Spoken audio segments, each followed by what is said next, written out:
You are looking at Julian's pronunciation guide, where we look at how to pronounce better some of the most mispronounced words in the world, like this other curious word. But how do you say what you're looking for today? Let's learn once and for all how to pronounce this name, the name of this root, which is actually derives originally from Maori in New Zealand. If you want to learn more Maori names, stay tuned, I've got more videos for you.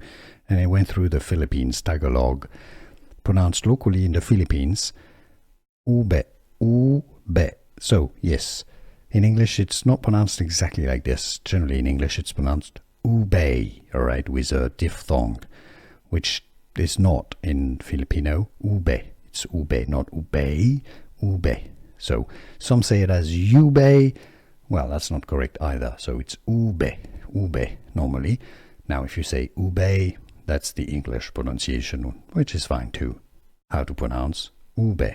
And now you know.